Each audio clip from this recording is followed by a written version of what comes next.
मध्यरात्री नदीपात्रात जिल्हाधिकाऱ्यांची सर्जिकल स्ट्राईक, 30 लाखांचा मुद्देमाल जप्त। गोदावरीच्या पात्रातून छुप्या मार्गाने चालणाऱ्या अवैध वाळू उपशावर नांदेडचे जिल्हाधिकारी राहुल कर्डिले यांनी मध्यरात्री स्वतः मैदानात उतरून धडक कारवाई केली आहे। पिंपळगाव निमजी येथील गोदावरी नदीपात्रात बुधवारी पहाटे रात्रीचा 1:30 सुमारास पडलेल्या या छाप्यात 2 बोटी आणि 20 तराफे जाळून नष्ट करण्यात आले असून सुमारे 125 ब्रास वाळू जप्त करण्यात आली आहे।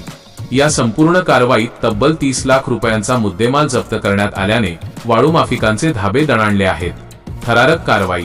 जेव्हा जिल्हाधिकारी स्वतः पोहोचले नदीपात्रात, नेहमीप्रमाणे मध्यरात्रीच्या अंधाराचा फायदा घेऊन गोदावरीच्या पात्रात अवैध वाळू उपसा सुरू असल्याची खात्रीशीर माहिती जिल्हाधिकाऱ्यांना मिळाली। कुठलाही वेळ न घालवता जिल्हाधिकारी राहुल कर्डिले यांनी थेट घटनास्थळ गाठले।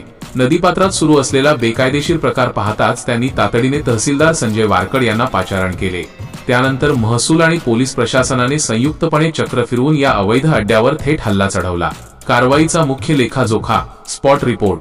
नष्ट केलेल्या बोटी 02 जळून खाक, नष्ट केलेले तराफे 20 जाळून उद्ध्वस्त, जप्त वाळू सुमारे 125 ब्रास, अटक मजूर 04 पोलिसांच्या स्वाधीन, जप्त वाहने 02 वाळू वाहतूक करणारी वाहने वजीराबाद पोलिसांच्या ताब्यात, दोन्ही बाजूंनी नाकेबंदी, महसूल अन पोलिसांचा संयुक्त ऍक्शन प्लॅन।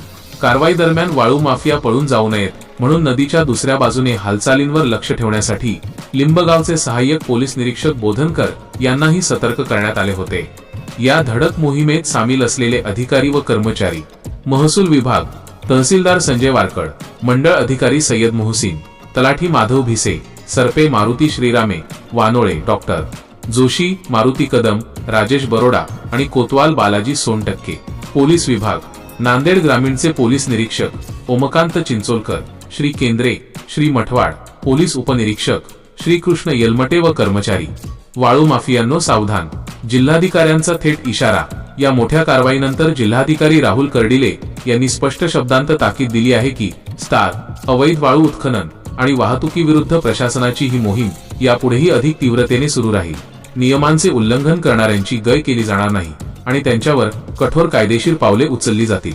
बातमी संकलन व प्रसिद्धी तुकाराम हरिहर जोगदंड, नांदेड जिल्हा प्रतिनिधी, तालुका लोहा, जिल्हा नांदेड। बाबा राज, संपादक K1 न्यूज महाराष्ट्र, परभणी।